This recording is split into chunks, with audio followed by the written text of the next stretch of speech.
video may begin not very happy.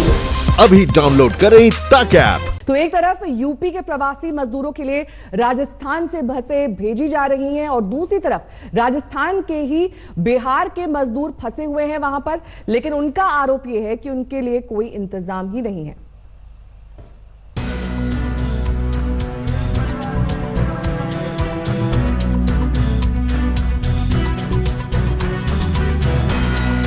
ये राजस्थान के जयपुर में लगा मजदूरों का एक कैंप है। यहाँ करीब 8,000 मजदूर अपने घर लौटने का इंतजार कर रहे हैं। इन मजदूरों में करीब 2,000 लोग यूपी के हैं तो करीब 6,000 मजदूर बिहार के। एक तरफ यूपी के मजदूरों को बसों में भरकर घर भेजने का तो जोर शोर से इंतजाम हो रहा है, लेकिन बिहार के मजदूर की शिकायत है कि उन्हें कोई पूछ नहीं रहा।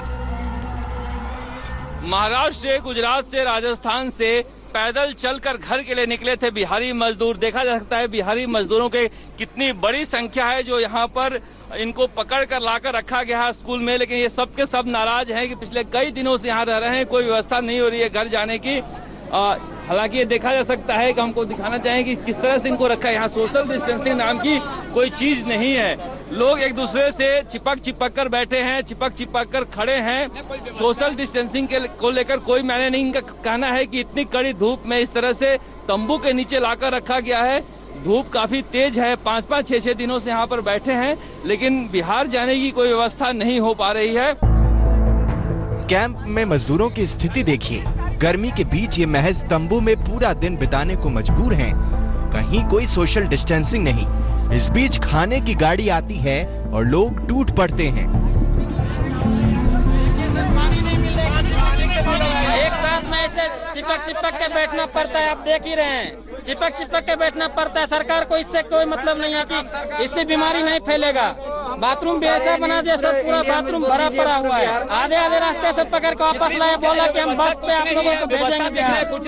व्यवस्था नहीं है हम लोग यहाँ पर खाना खाने के लिए किसी तरह से दौड़ रहे हैं कि कुछ मिल जाए खाने के लिए। ये एक त्रासदी है, देखा जा सकता है। ऐसी त्रासद स्थितियाँ जो कोरोना लेकर आया है कि मजदूर किस तरह से खाने के लिए संघर्ष कर रहे हैं कैंप में। उधर यूपी के मजदूरों के लिए गहलोत सरकार की तरफ से श्रमिक बस सेवा शुरू की गई है। कल भी प्रवासी मजदूरों को भरकर यूपी के लिए 30 बसें रवाना हुई। उत्तर प्रदेश जा रहे हैं सर। कितनी बसें जा रही हैं? यहाँ से डेली अभी 15 आई है, 15 और आ रही है। 30 बसें जा रही है हमारी भी। कल देर शाम उत्तर प्रदेश के मजदूरों को बसों में रवाना करने के लिए खुद डिप्टी सीएम सचिन पायलट मजदूरों के बीच पहुंचे थे। पायलट ने यूपी के मजदूरों को चप्पल, पानी की बोतल और खाने पीने का सामान देकर बसों में बैठा कर रवाना किया। हम चाहते हैं कि गरीब अपने घर पहुंच सके। आज व्यक्ति जो दुखी है, बेरोजगार है, भूखा है, इतने हफ्तों से परेशान है, अपने घर जाना चाहता है, उसकी मदद करना न सिर्फ नैतिकता है, उसका संविधान का अधिकार भी है। जो मजदूर घर जाना चाहते हैं उन्हें घर पहुंचाने में मदद का काम सराहनीय है, लेकिन जरूरी ये भी है कि मदद में भेदभाव ना हो। शरद कुमार, जयपुर, आज तक।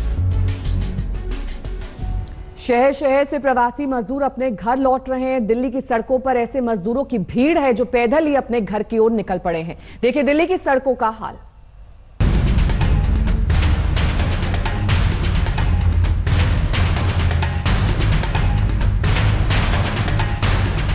सिर पर गठरी लिए मजदूरों का ये काफिला हरियाणा से सीतापुर जा रहा है।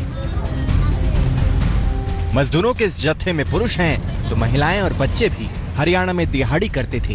काम बंद होने के बावजूद करीब 1.5 महीने किसी तरह वहां जमे रहे, लेकिन जब गुजारा मुश्किल हुआ तो पैदल निकल पड़े सीतापुर की तरफ। पिछले 3 दिन से ये लोग यूं ही सड़क नापते जा रहे हैं। अंजू जी, कहाँ से पैदल आ रही हैं आप लोग? हरियाणा से। हरियाणा कहाँ से?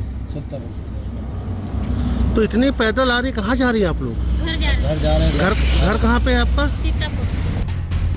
मजदूर हो या प्रवासी छात्र, लॉकडाउन ने सबकी मुश्किलें बढ़ा दी हैं। दिल्ली नोएडा बॉर्डर पर हमें प्रवासी मजदूरों और छात्रों का एक जत्था मिल गया जो अपने पैसे से बसों से बिहार कूच करने को तैयार था। छात्रों का कहना है कि घर से पैसे मंगवाकर उन्हें 5,000 में बस का टिकट लेना पड़ा, क्योंकि ट्रेन में टिकट नहीं मिल रहा था। बिहार जाने की बुकिंग की है, 5,000 रुपया देना पड़ता है। हाँ जी सर, किशनगंज जाने के लिए खाने का पैसा नहीं है, तो क्या करें, मजबूर से घर से मंगाना पड़ा पैसे, और कोई लेके जा रहे हैं। दिल्ली में ये लॉकडाउन जब से शुरू हुआ है, जब से यही है, और उसके पहले 2 महीने रह रहे थे हम। तो अब लास्ट में देखा अब कोई चारा नहीं, तो इसलिए घर से पैसे वैसे मंगाया और यहाँ से निकल रहे हैं।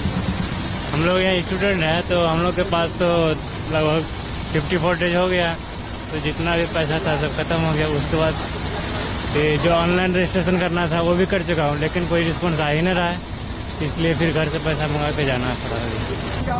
8,000 9,000 आदमी लाइन पे है सर, उसमें कैसे हो जाएगा? आदमी बहुत परेशान है, इसलिए अपने अपने घर से पैसे मंगा के अब गांव जा रहे हैं सर। तो ये तमाम वो लोग हैं जो अब जो है किसी तरह घर से इन्होंने पैसे मंगाए और अब ये अपने घर जा रहे हैं। ये बसेज हैं, देखिए तमाम जो बसेज हैं खड़ी हैं, ये कुछ ही देरी में यहाँ से चलेंगी और उसके बाद ये जो बसेज हैं ये जो लोग जहाँ जाना चाहते हैं, कई लोग बिहार जाना चाहते हैं, कई उत्तर प्रदेश जाना चाहते हैं, तो ये स्थिति यहाँ पर दिल्ली नोएडा बॉर्डर पर फिलहाल देखी जा रही है। कैमरा आलोक दास के साथ चिराग गोठी, दिल्ली आज तक। और आगे बढ़ने से पहले आपको दिखा देते हैं कि 9:30 बजे में आपके लिए क्या है खास।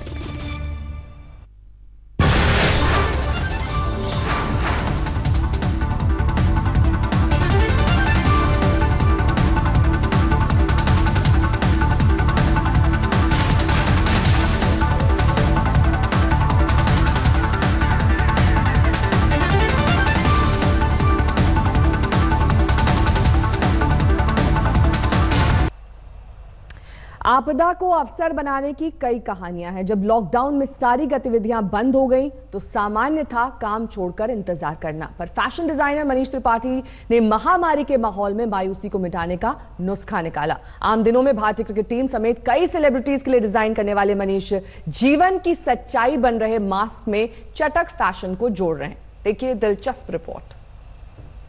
जरूरी नहीं कि कोई आपदा हो तो उसमें आप जिंदगी जीना छोड़ दें। ये जो रंग बिरंगे मास्क हैं, ये जो तरह तरह के डिजाइनर मास्क हैं, ये यही संदेश दे रहे हैं। कैसे आइडिया आया था? एक्चुअली जब ये सब पूरा पैंडेमिक का एक चल रहा था, आई थॉट कि लोग कहीं ना कहीं परेशान हो रहे हैं और इस सर्जिकल मास्क के पीछे भाग रहे हैं, और सुनने में आ रहा था कि इसकी कमी भी हो रही है। नहीं, और इन्हें डिस्पोज करना बहुत बड़ी समस्या थी, आपको धोना बेटर है। बिल्कुल। सो एक तो वो था, दूसरा क्या था कि एक ऐसी स्टोरी मेरे साथ हुई कि जहाँ पे मैं ग्रोसरी शॉप पे सामान लेने के लिए गया और मैंने देखा एक बुजुर्ग आदमी सड़क से उठाया हुआ मास्क पहन रहा था। वो कहीं ना कहीं छू गया। मुझे लगा कि क्यों, मेरे पास इतना कपड़ा है और मैं कपड़े का काम करता हूँ, और जहाँ पे कॉटन मास्क एक मैंडेट भी आ चुका है पहनने के लिए, देन व्हाई नॉट, क्यों नहीं मैं इन लोग को ये मास्क दे सकता हूँ। तो मैंने उनसे बांटना शुरू किया और तब से वहां से ये जर्नी स्टार्ट हो। और हम आपको दिखा दें कि ये अगर ये ब्लेजर आप देखें तो ये BCCI का ऑफिशियल ब्लेजर है, आप उन्हें सप्लाई करते हैं? जी हाँ बिल्कुल। BCCI के ऑफिशियल ब्लेजर्स यहाँ बनते हैं और बहुत सारे उन सेलिब्रिटीज की फहरिस्त भी आपको मिल जाएगी जिनके लिए चीजें होती हैं। लेकिन जैसे ये आप देख रहे हैं, एक ब्रोकेड मास्क मैंने पहन रखा है, तो अभी तक जो कॉटन के मास्क आप देख रहे हैं या फिर ये प्रिंट हम देख लें, बहुत हर एक चीज के साथ एक्सपेरिमेंट कर रहे हैं आप। जी हाँ, मतलब बेसिकली जो भी फैब्रिक्स, जो नेचुरल फैब्रिक्स हैं, न्यूट्रल फैब्रिक्स हैं, उनको मैं यूज़ कर रहा हूँ। और मैंने इसके अंदर एक पोरस लेयर भी डाली हुई है, और अंदर कॉटन की लाइनिंग है, so that it's sweat absorbent भी रहे, क्योंकि जो मौसम है, जो ये गर्मी का मौसम है, एटलीस्ट स्वेट वगैरह आपके ऊपर हावी ना हो। मेरा ये मानना है कि अगर उसको आप मजे के साथ पहनेंगे तो ज़्यादा अच्छा रहेगा। अच्छा, तो हम ये भी समझें कि अभी तक जो डिजाइनर्स हैं, आप जैसे तरह तरह के आप मेन विमेन सबका लाइन हो रहा है, और अब हम देख रहे हैं कि आप मास्क को लेके भी कुछ एक्सपेरिमेंट सोच रहे हैं। नहीं, मास्क एक्चुअली मेरा मानना है कि जो भी अभी बिकम अ न्यू नॉर्मल, सो एक रीजन होना चाहिए लोगों को एक दूसरे को कॉम्प्लीमेंट करने का। तो why not to create something which reflects your personality. तो जो भी मेरे क्लाइंट्स रहे हैं, जो भी जिनको मैंने सर्व किया है, उनके हिसाब से उनको म्यूज समझते हुए मैंने ये तैयार किया हुआ है। ये भी एक मास्क के लिए आपने? हमारी जो वेबसाइट है designermask.in, वहाँ पे सारा चीज़ अवेलेबल है। प्लस हम लोग अमेजोन पे हैं, फ्लिपकार्ट पे भी रजिस्ट्रेशन हो गया है, स्विगी पे हैं, हम लोग अपना MenXP पे भी हैं, ली मार्च पे भी स्टोर पे भी हैं, और अगले हफ्ते में हम लोग पूरे कोशिश कर रहे हैं कि मोस्ट ऑफ द स्टोर्स में भी आर अवेलेबल। और लास्ट में, जैसे कि हमेशा एक फैशन प्रेडिक्शन एक तरह से कर दिया जाता है कि आने वाले दिनों में क्या होने वाला है, तो हम क्या समझें कि इन जूल्स या मैं वो बीड्स भी आपको ऐसी भी दिखाता हूँ, बिल्कुल बिल्कुल। अच्छा, ये आपने शुरुआत भी कर दी? हाँ, हम लोगों का रखा है। जैसे आई सेड ना कि जो भी क्लाइंट्स, क्योंकि I was into bespoke clothing to get people and to design as per their personality. So अब मुझे पता कि वो लोग भी मुझे दोबारा मास्क मांगने लगे हैं। The day one I will say कि I am privileged कि मेरे क्लाइंट्स मेरे साथ हमेशा से शुरुआत से रहे हैं, तो मुझे पता कि उनको भी ये चाहिए होगा। सो हम लोगों ने ऑलरेडी शुरू किया हुआ, जहाँ पे कुछ सीक्वेंस वाले एम्ब्रॉयडर्ड वाले भी हैं, ज्वेल्ड वाले भी हैं, स्टड्स वाले भी हैं, वो सारे हमारे पास में अवेलेबल हैं। और ये धोकर उसके बाद इसमें हम लोग उसको पूरा वॉश करते हैं, प्रॉपर सैनिटाइज करते हैं। उसके बाद भी हमने इसमें डायरेक्टिव दे रखा है इसके ऊपर कि wash before you use.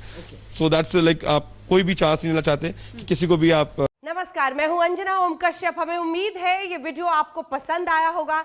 Latest खबरों के लिए यूं ही देखते रहिए आज तक, और इस वीडियो के पसंद आने पर लाइक, शेयर एंड सब्सक्राइब करना ना भूलें।